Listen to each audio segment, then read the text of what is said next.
much of Gordon's Mountain People. I think by definition, pretty much everyone here knows who Gordon is. Not everyone knows who I am or why I'm the one standing here saying anything at all. Gordon and I go back half a blooming century when we first worked together on an alternative newspaper in Leeds, which some of you may know, Leeds Other Paper. We've remained close friends ever since. Our professional careers recently collided again when I twisted Gordon's arm up his back and persuaded him to become treasurer of the Outdoor Writers and Photographers Guild, of which I'm chair. So, I'm going to press on, but just a little bit about Gordon and the Pyrenees. Gordon and Angharad have been together now for 48 years, and for a substantial part of those years, Gordon has had another competing love, and that is his love for the Pyrenees. What about Angharad?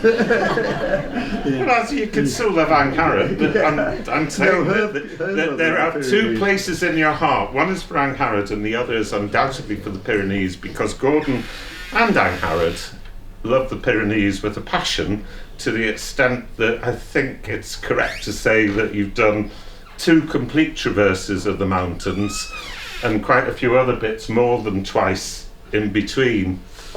That passion for the Pyrenees has extended into the social fabric of the people who live in those mountains, and that of course is the origin of this book. Now, it's also stimulated in Gordon some other creative instincts, and Angharad is going to step forward and surprise you all. Okay.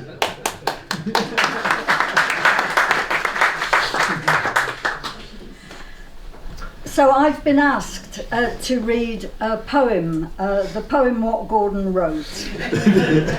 It's a Pyrenean sonnet, or with a nod to Midsummer Night's Dream. And I'll just tell you one word. An estive is an alpine meadow. Think Heidi and you've got it. But it's the Pyrenean word for it. I know an estive where wild flowers grow, mosaics of colour softened by snow. Andora's August, but winter stayed late, the mountain corrie still covered in snow. The pass was narrow, its ridge jagged rock. On the far side a path, steep and winding, bore 2 families talking while toiling. We met them halfway and chatted away. Excited to bits, had never met Brits.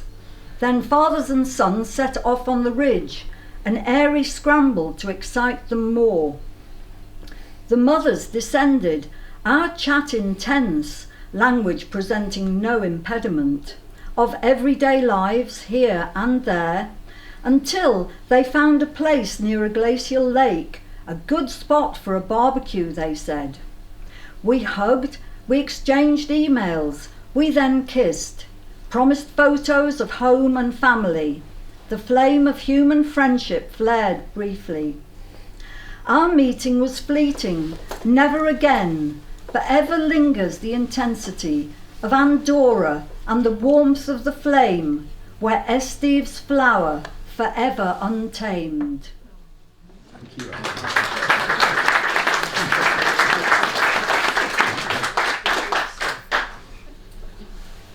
That was lovely, Angharad, thank you. And you didn't burst And into you didn't tears. cry. She didn't burst into tears. We struggled with the dress rehearsals of this today, I can tell you. We're not going to sort of have a hugely drawn out process, so I'm just going to stimulate a bit of chat by inviting Gordon to answer 1 or 2 questions. And then of course we'll throw the floor to you, and then the esteemed author will be available to sign books purchased by you all, and shall I tell them? Yeah. Mention Brian. Yeah. And Sorry. Yeah. Yeah. There's a special incentive tonight. It's buy one, get one free. You will be able to get Gordon's original account of the Pyrenean Trails. So it's kind of like get to the front of the queue if you want to be absolutely certain of getting that. Now, some of you will see some bits of A4 paper on tables. If the mood of the room invites it so, after the signings there will be a quiz.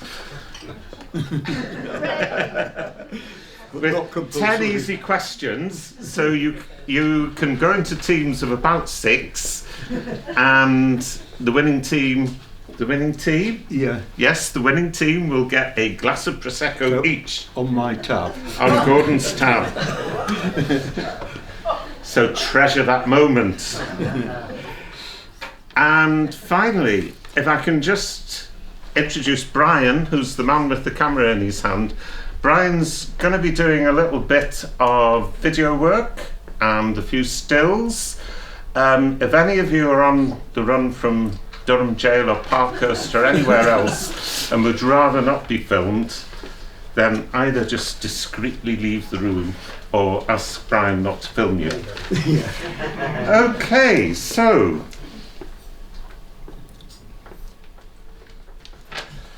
Gordon says I haven't fed most of you will only have a vague idea about where the Pyrenees are and what they are.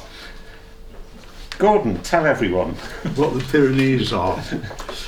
Well, in the true tradition of someone being interviewed on Radio 4 in the morning, I'm not going to answer that question. But say what I want to say, right?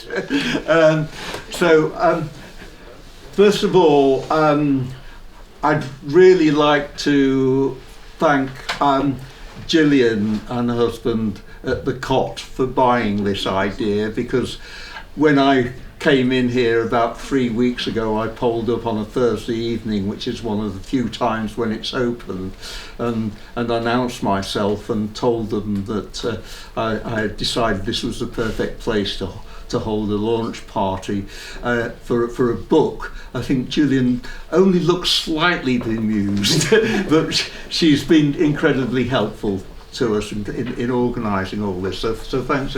But also thanks to everyone who has made it here tonight. I do like to think the reason you've come is because I'm a world famous author and it is not a place to miss. But then on reflection, perhaps the word party in the invitation probably helped you just that little bit more to come. But I do note that you are almost the story of you are the story of my adult life. I've got, Stan's already said I've been with Angharad a terribly long time, and she's been terribly long time. Sorry, she'll see me about that later. and she's been my partner in the mountains and everywhere else for that matter. So there's Angharad, of course, but also I do have other family here. I have my brother John, who has made it all the way over from Stockport, and believe you me, people coming from Stockport sometimes think they're coming to the other end of the world, coming this side of the Pennines. So I have family here, another family coming. Unfortunately, my daughter Leonie couldn't be with us tonight because she's got a nasty cold and she's staying at our house. But then also, if we go on from there, Stan's mentioned our provenance back in Leeds in the 1960s and 1970s, and there's a fair number of you here who I know from then, when we all united around the slogan "Paris today, Leeds tomorrow." But for those who know the 1960s and what happened in Paris, then you'll get that. You'll get that reference.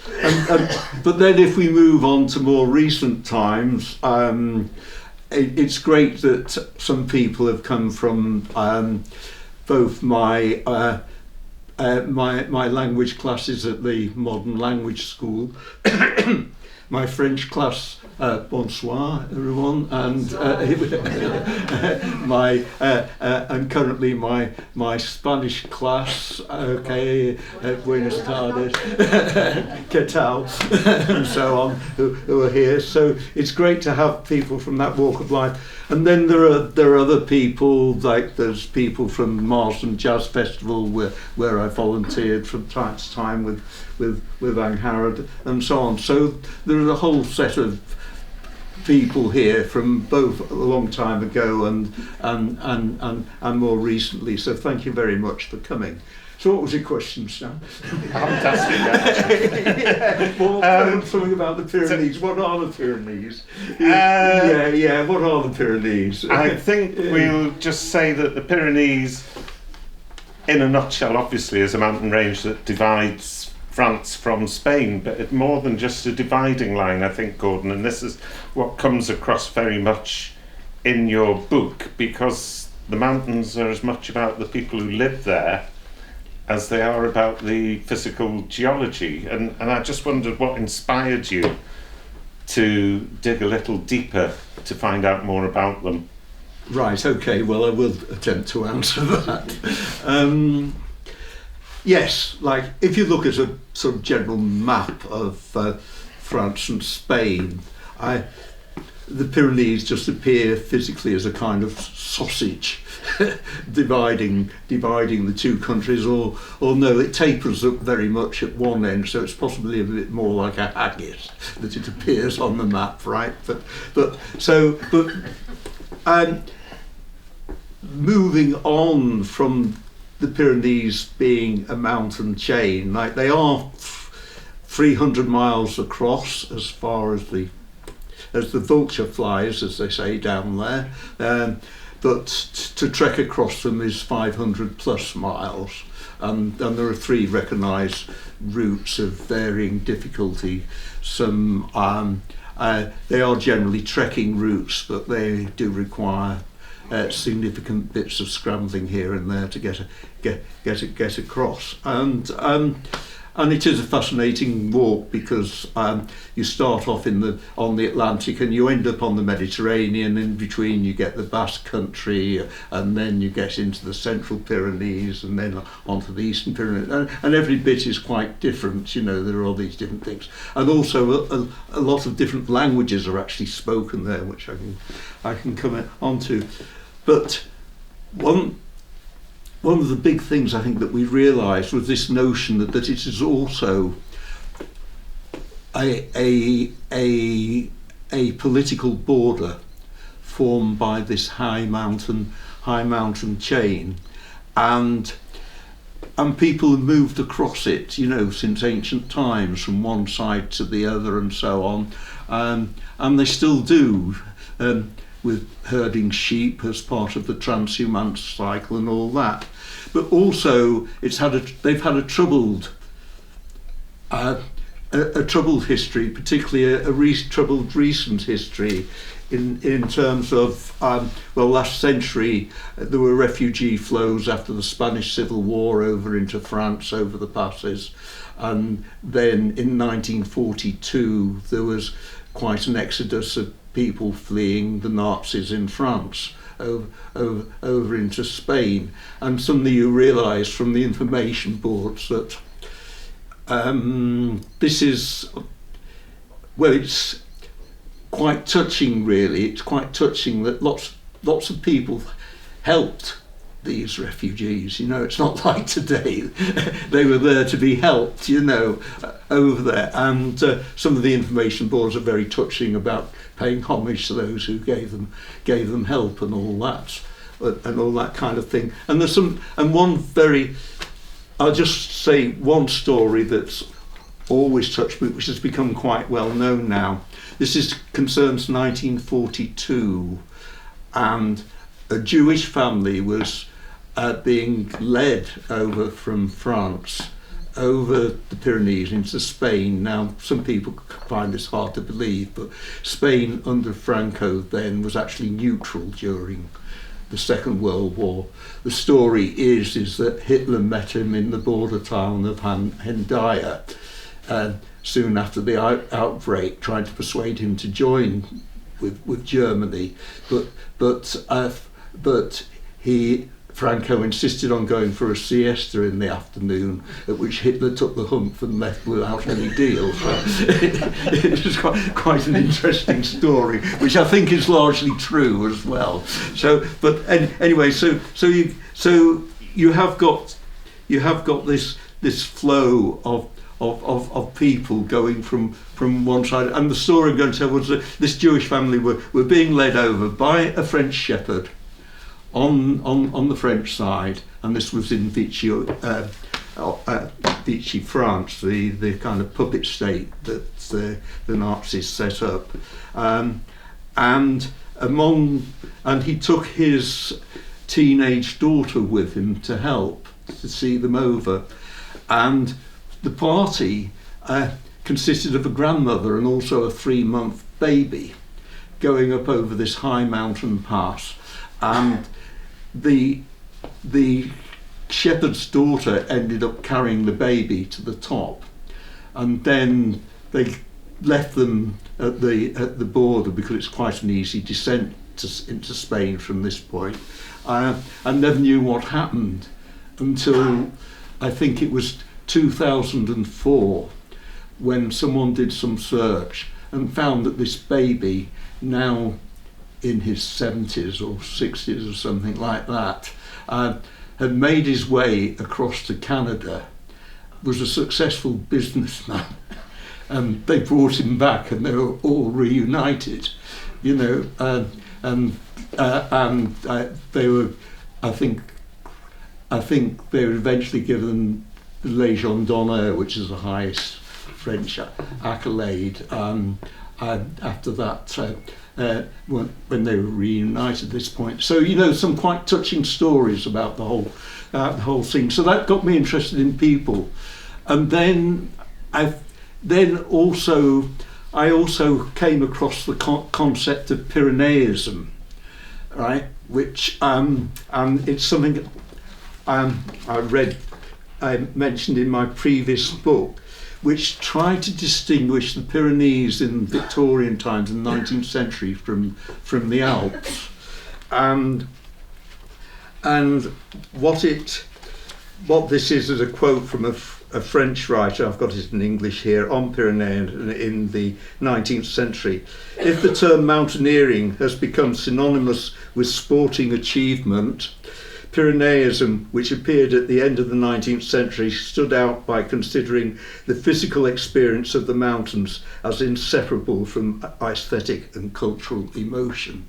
Right, you know. So the idea was, you know, and I think this has resonance today, where we see sort of almost like combat sports everywhere on the mountains. You know, the Pennine Way is supposed to have the toughest fell race in the world going across, and things like that. But Pyreneeism was this idea that it was more a collaborative effort, where you saw the mountains and the communities as a whole, rather than just as mountains to be scaled.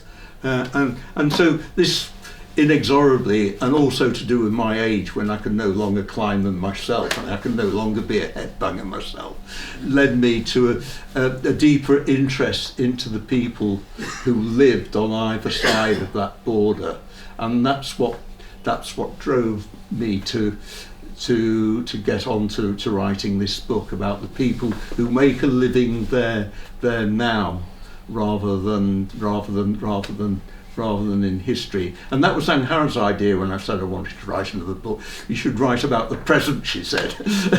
and so that's what that book is about, the lives of people, but it has that history behind it. And I think it's worth saying that the interviews that Gordon and his co-author Steve Cracknell carried out with a variety of people on either side of the frontier touch on a number of different issues, many of them very pertinent to the Pyrenees, but many of them also having a wider resonance. And some of the key issues are the type of industrial activity that exploits without returning a great deal to the local people, thinking of quarrying and building dams and that kind of thing. Rare metal extraction. Metal extraction. And also a very, very pertinent issue now is around the whole question of rewilding and buy-in or otherwise from local people, because it's not just the ibex, but it's rather more controversial large predators like bears, and there's a very large debate about this and about the extent to which there is engagement for local people, particularly when the people that were interviewed fell into three broad categories. There were people who were born and raised in the mountains and had largely lived their whole of their lives there, and then there were returnees who'd maybe lived their lives elsewhere but had a draw back to the place of their birth, and then there were incomers largely from cities. So I wondered, Gordon, what the process was of how you set about co-authoring a book and how you divvied out the tasks, so to speak. Right. Well, first of all, Steve Cracknell and I have not fallen out. He so happens he lives in the south of France, and it's somewhat difficult for him to be here. But it's quite interesting, because when I got this idea of doing this book in the present when we were going to visit him. Met him the year before, and he's also a fellow Pyrenees author. Among the mountains, and he'd invited us to go and stay with him and his wife Veronica, who've been living in the southwest of France for over 20 years now, and he's not the stereotypical English person in the south of France. He's thrown himself in. He's been mayor of his local commune, of his village, and so on, and things like that. And I realised that if we were going to talk to people, firstly, although I think my French is quite reasonable, and so I dare go to French Circle now in Huddersfield, and some people from French Circle here. His is inevitably much better, and also his Spanish also was pretty good as well. And so I put him to, as we were leaving after spending a bit of time with him, did he fancy co-authoring it? And I said it would involve going and getting some interviews in the Pyrenees, and he said, well, anything that takes me into the Pyrenees is welcome, and so he agreed on that basis. And as it happened, we did actually have a third person, who's Stan's sister, who is a linguist. She worked for the United Nations in New York, and she actually came out and also helped us with that. But she didn't feel able to be a full part of the book after that. So there was that, but we had quite a nice system, really, of division of labour between us, really, because I'd been an academic. He saw me as providing the intellectual bit, which might have been a bit silly of him, but he saw me as providing that, whereas he would write up the interviews as faithfully as he could from the transcriptions. And he is at this moment, I think, busily transcribing them back into their original language to give to the people we interviewed with the book. So the second part of the book is each a self-contained story of each of the interviews, and then it's left to me at the end to say, oh Christ, this is too difficult to think about, and to actually make some sense of it.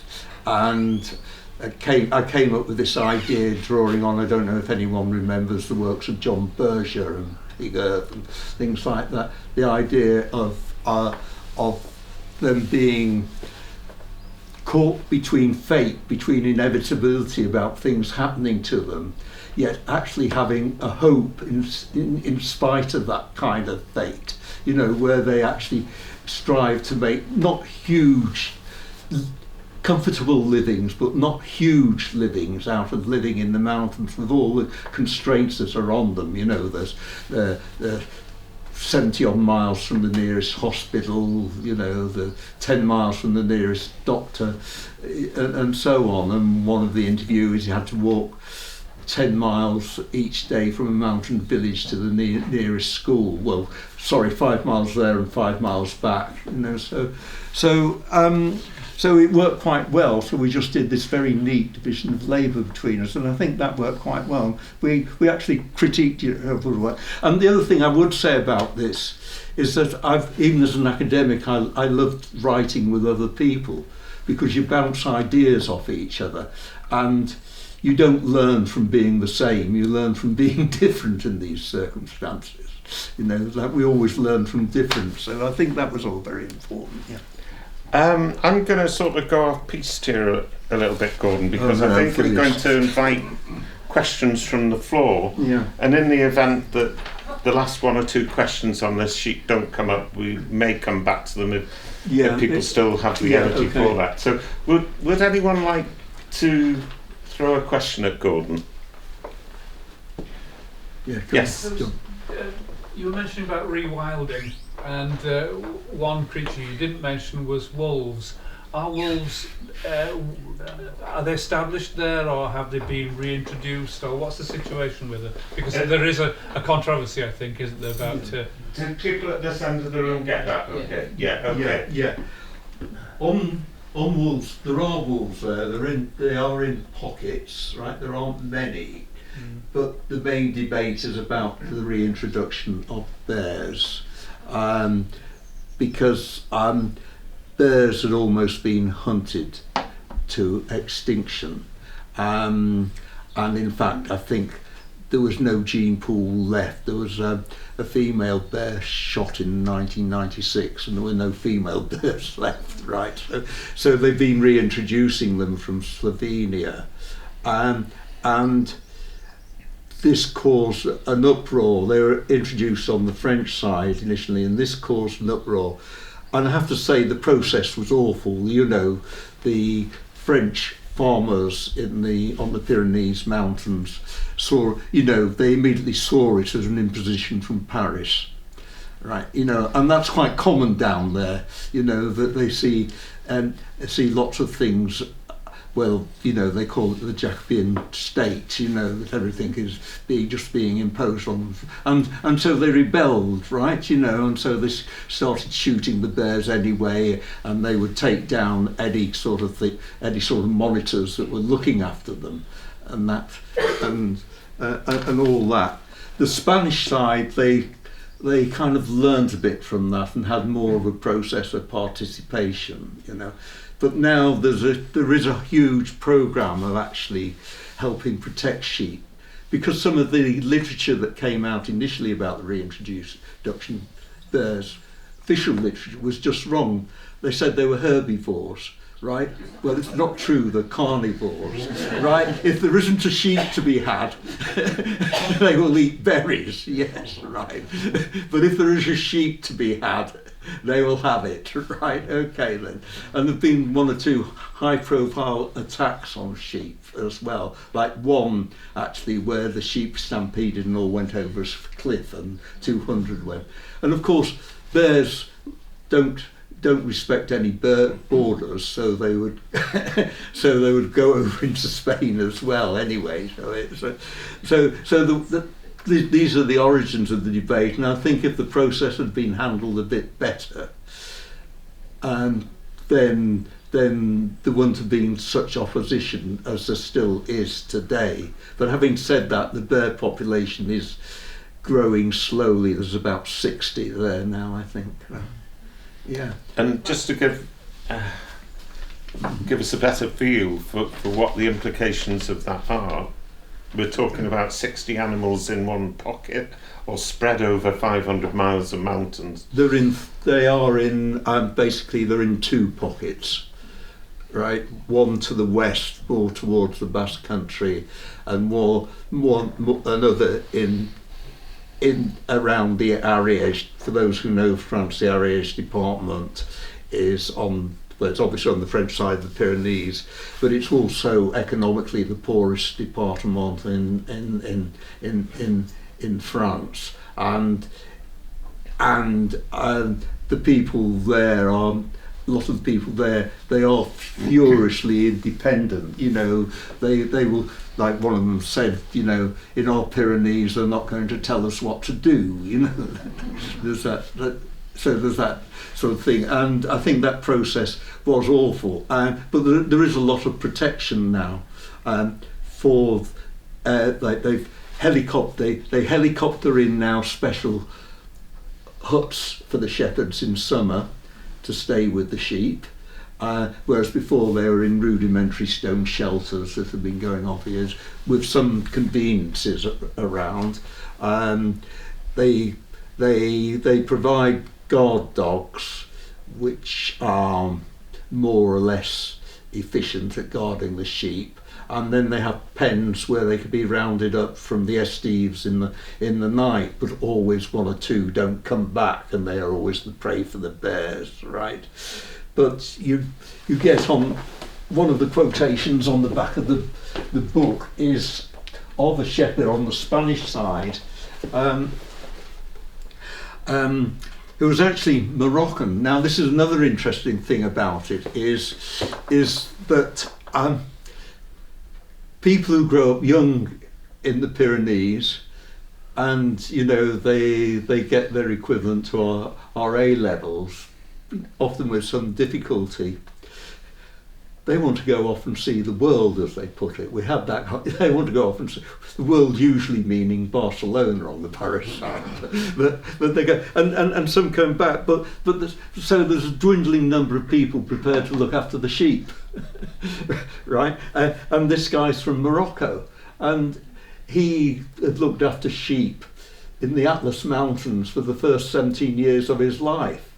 And although when he arrived in Spain he couldn't speak Spanish or Catalan, which is the main area we're talking about, he could speak sheep, you know, and he immediately went into a job looking after the sheep on the taking the sheep up in summer in the transhumance cycle and bringing them down in winter. But when he first started about 10 years ago, there were hardly any facilities, and he was talking about, one of his quotes was, "I was sleeping in my tent. The bear was eating a sheep 50 metres away," says Muster, right? You know. And so what did he do? He zipped up his tent and let the bear get on with it, because he had no way of dealing with it. So that is the issue. But I know this is straight from wolves, but wolves are not the same issue, right? Okay.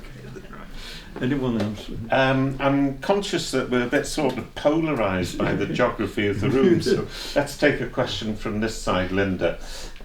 Gordon, you mentioned about the languages and the French and the Spanish and the Catalan, but you were hinting that people were speaking other languages, or at least extreme dialects or something. Right. Can you say a bit about that? Yeah. Well, there's several languages that are all variation of what's called Occitan, right? They're spelled like Béarnese, in the Val d'Aran as well, and also further west. And Occitan had almost died out as a language. Again, I think this goes back to the French Revolution, you know, and the notion that everyone was going to be French, right, and so on. And it's not dissimilar to what Angharad could tell you about what happened to Welsh as well, right? You know, that it was discouraged, okay, but now it seems to be making a minor comeback, and people sort of see it as a kind of symbol of their independence, especially in the French Ariège, Occitan. But then there's also Basque, which no one quite ever knows the origins of Basque, right? And then on top of that, there's Aragonese, which seems to be different from everything else. They're not versions of Occitan, whereas Occitan is definitely part of the Romance group of languages, as is Catalan for that matter. Yeah. Sarah. Yeah, but if I've understood you correctly, Gordon, you said that there were three main groups of people who you talked to: folks who had born and bred and been there, Yeah, folks who had been born there and then gone away and come back, yeah, and then the incomers. yeah. And I just wondered whether there was, in those conversations with those people, Yeah. there were any distinctive political alliances or dissonances or indeed commonalities. Well, yeah, that's interesting. A couple of two or three witnesses, I think, and we have it recorded in the book, say, and this is from incomers. You know, we will never be from here, right? You know, one says in the French Ariège, and he was actually born there, but his parents came across from Spanish Catalonia to look for work. I think around just before the First World War, right? His grandparents, and he sort of looked at us at the end. He was with his cousin, who he just said, "Nous sommes des étrangers." We are. Well, that could be taken. We are outsiders, or we are strangers, or we are foreigners. You know, so it could be taken in slightly different ways. But in other words, they weren't part of the fabric, right? And that's how they're always seen, right?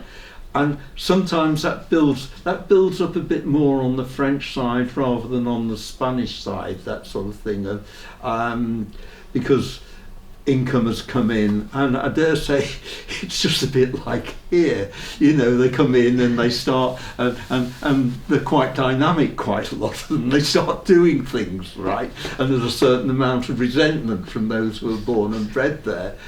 Like, I remember, and you know, like, take one example of those who were born and bred there. After one particularly bad attack on sheep in the French Ariège, the shepherds were accused of being bad farmers by other farmers because they couldn't look after their sheep properly and so on. And another guy we interviewed, who is a farmer there but now also has a restaurant and has diversified and everything, and also does a lot of what he calls pedagogic activity about telling people all about the transhumance and everything. I think he runs tours. He's very interesting, and he I forgot what I was going to say now. He kind of, sorry, where was that? What did I say before? So not people who are from outside. Oh, people from people who are outside. I can't remember what I'll skip it anyway. How's it in full? You were saying they often came in and were more dynamic. Yeah, he said it's more Belinda and he was accused of being even though he was actually born there, but not from a farming family. He was saying that he's accused of being. He's saying, oh, they only own a restaurant, which is doing very well actually, you know, because they're poor farmers, you know. So there are those sorts of things going, those sorts of dynamics going on between people all around, you know,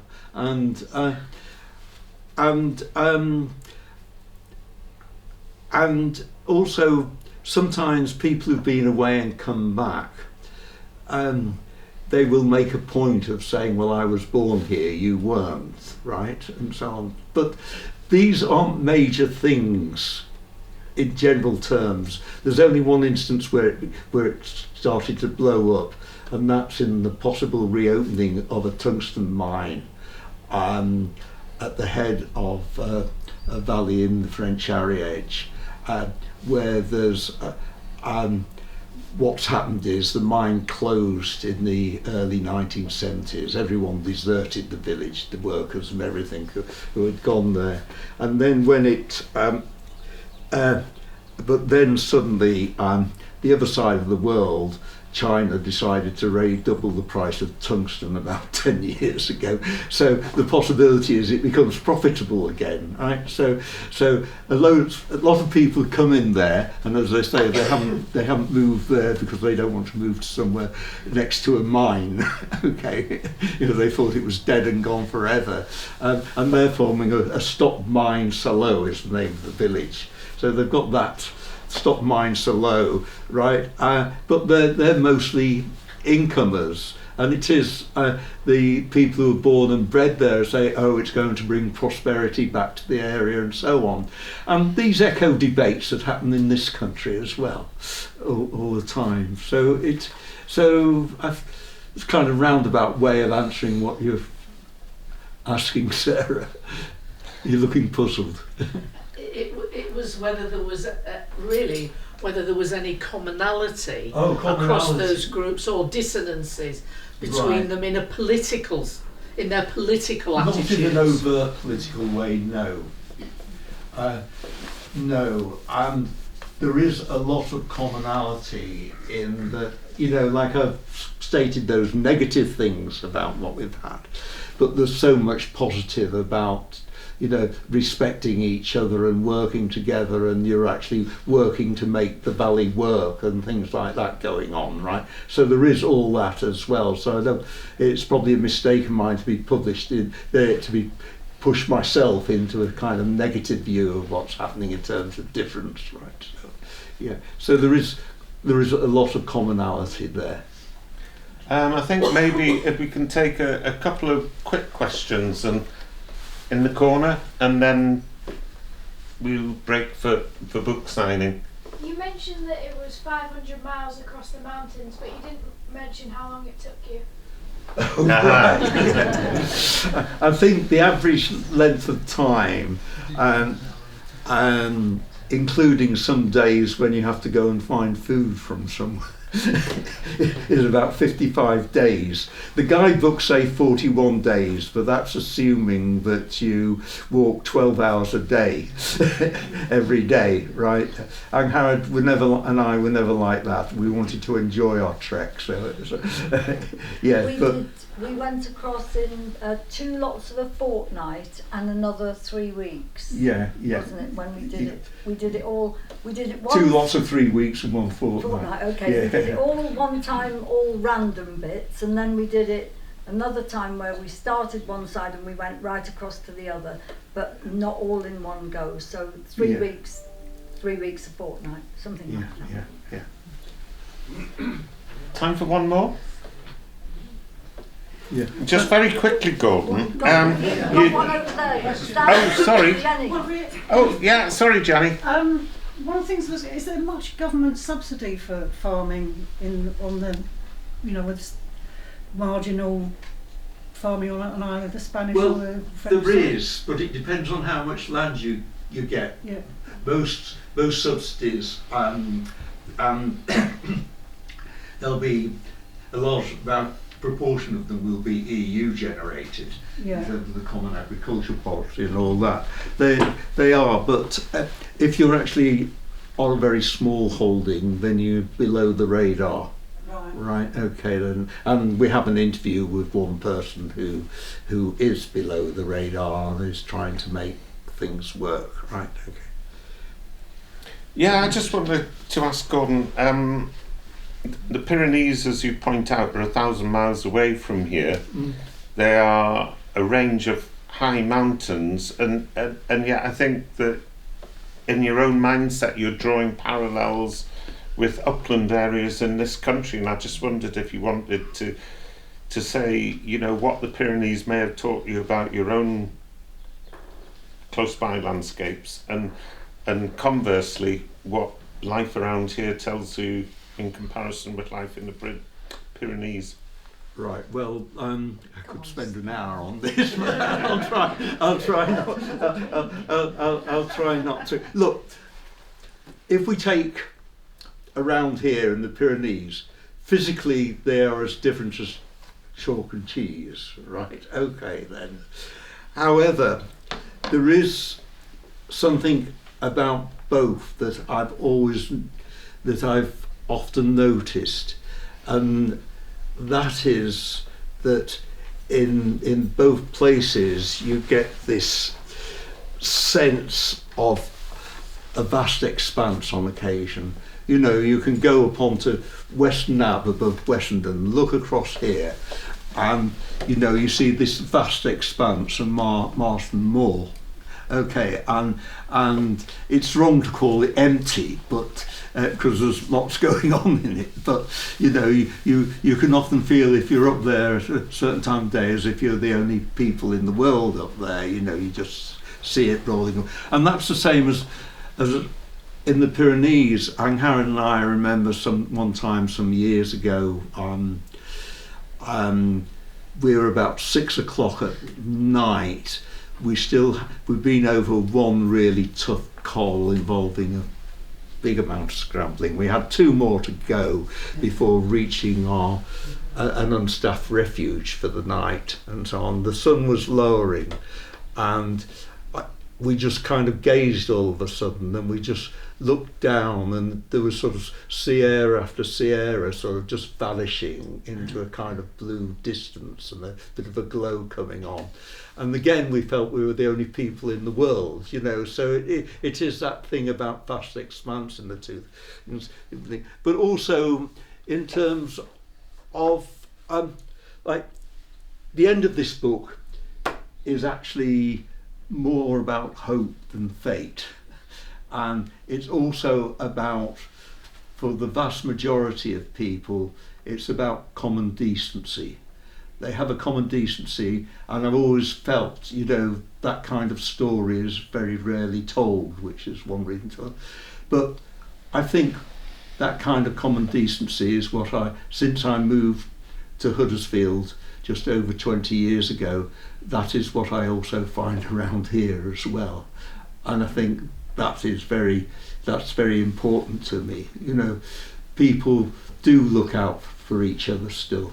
You know, people do communicate, people do help each other, and I find that to a large extent. Of course, there are rogues everywhere. I find that to a large extent around here, and I also find it in the Pyrenees valleys as well.